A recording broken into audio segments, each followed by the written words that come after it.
ബിനീഷിനെ സംരക്ഷിക്കാത്ത party എന്തിന് വീണയെ താങ്ങുന്നുവെന്ന ചോദ്യം ശക്തമാകുമ്പോൾ ബിനീഷിന്റേത് മയക്കുമരുന്ന് കേസും വീണയ്ക്ക് നേരെയുള്ളത് രാഷ്ട്രീയ വേട്ടയാടലെന്നും പച്ചയ്ക്ക് പറഞ്ഞ് CPM. സഖാക്കളെ, ഒരു സംശയമുണ്ട്.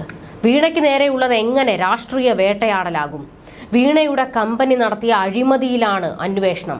അല്ലാതെ പിണറായിയുടെ മകളായതുകൊണ്ടാണ് വീണയെ വേട്ടയാടുന്നതെന്ന ക്യാപ്സൂൾ 8 മടക്കി പോക്കറ്റിലിട്ടോ. അതിവിടെ ചെലവാകില്ല. കമലയ്ക്കും മക്കൾക്കുമുള്ള സുരക്ഷയൊന്നും പാർട്ടിയിൽ വിനോദിനിക്കും മക്കൾക്കും ഇല്ല.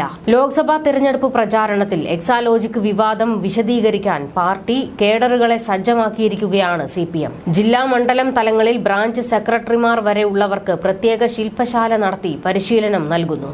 ഇവിടെയാണ് കോടിയേരിയുടെ മക്കൾക്ക് കിട്ടാത്ത പരിഗണന. മാസപ്പടി വിവാദത്തിൽ വീണ വിജയന് കിട്ടുന്നതെങ്ങനെ എന്ന് ജനം ചോദിച്ചാൽ എന്ത് പറയണം എന്ന് സഖാക്കളെ പറഞ്ഞു പഠിപ്പിക്കുന്നത്. അതിനാണ് ബിനീഷിന്റേത് മയക്കുമരുന്ന് കേസാണെന്ന് പറയണമെന്ന് പാർട്ടി അണികളോട് വ്യക്തമാക്കുന്നത്. ഈ ക്യാപ്സൂൾ പാർട്ടി ഗ്രാമങ്ങളിൽ ഉൾപ്പെടെ വാരി വിതറാനാണ് പോകുന്നത്.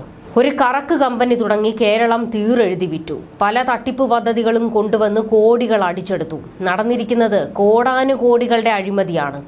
അതിനെ വെള്ളപൂശാൻ ഇറങ്ങിയിരിക്കുകയാണ് പാർട്ടി ഒന്നാകെ. പക്ഷെ ബലിയാടാക്കാൻ പോകുന്നതോ കോടിയേരി കുടുംബത്തെ. ഇതിനോട് പാർട്ടിയിൽ പലർക്കും എതിർപ്പാണ്.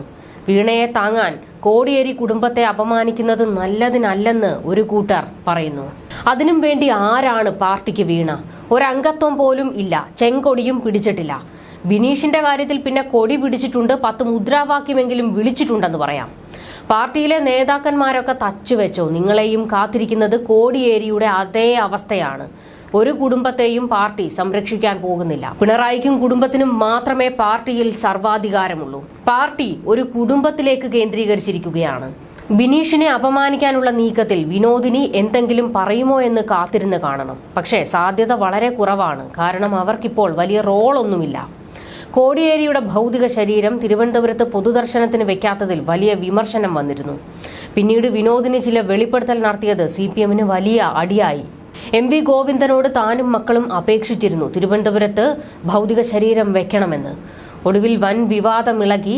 പിന്നീട് ബിനീഷ് വന്ന് പറഞ്ഞത് അമ്മ അങ്ങനെയല്ല ഉദ്ദേശിച്ചത്, ഇതിനി ആരും വിവാദമാക്കരുതെന്നാണ്. കോടിയേരി കുടുംബം തീർന്നുവെന്ന് അന്നേ വ്യക്തമായതാണ്. തിരഞ്ഞെടുപ്പിൽ വീണ വിഷയം ചർച്ചയാകാതിരിക്കാനും പാർട്ടിക്ക് ദോഷം ഉണ്ടാകാതിരിക്കാനും CPM പുതിയ നീക്കമാണ് ഇപ്പോൾ പുറത്തെടുക്കുന്നത്.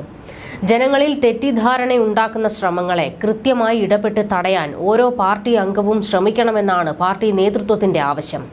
ഇത് പുതിയ ചർച്ചകൾക്കും വഴിവെക്കുന്നത്. വീണ വിജയന് വേണ്ടി പാർട്ടി ശില്പശാലകളിലും വാദങ്ങൾ ഉയരുന്നുണ്ട്. കേസ് രാഷ്ട്രീയ പ്രേരിതം മാത്രമെന്നും കണക്കിൽ മാത്രമാണ് തർക്കമെന്നുമാണ് ചർച്ചകളിൽ നേതാക്കൾ പറയുന്നത്. കോടിയേരിയുടെ മക്കൾക്ക് കിട്ടാത്ത പരിഗണന, മാസപ്പടി വിവാദത്തിൽ വീണ വിജയന് കിട്ടുന്നതെങ്ങനെയെന്ന് ജനം ചോദിച്ചാൽ എന്തു പറയണം? കരിമണൽ കമ്പനിയുമായി എക്സാലോജിക്കിന്റെ ഇടപാട് എന്താണ്? ആദായ നികുതി ഇന്ററിം സെറ്റിൽമെന്റ് ബോർഡ് ഉത്തരവ് മുതൽ വീണ വിജയനെതിരെ ഒടുവിലത്തെ SFIO അന്വേഷണത്തിന്റെ സാങ്കേതികത എങ്ങനെ വിശദീകരിക്കണം തുടങ്ങിയവയ്ക്കെല്ലാം പാർട്ടി മറുപടി കണ്ടെത്തിക്കഴിഞ്ഞു. ഇത് അണികളെ ബോധ്യപ്പെടുത്താനും തുടങ്ങിയിട്ടുണ്ട്.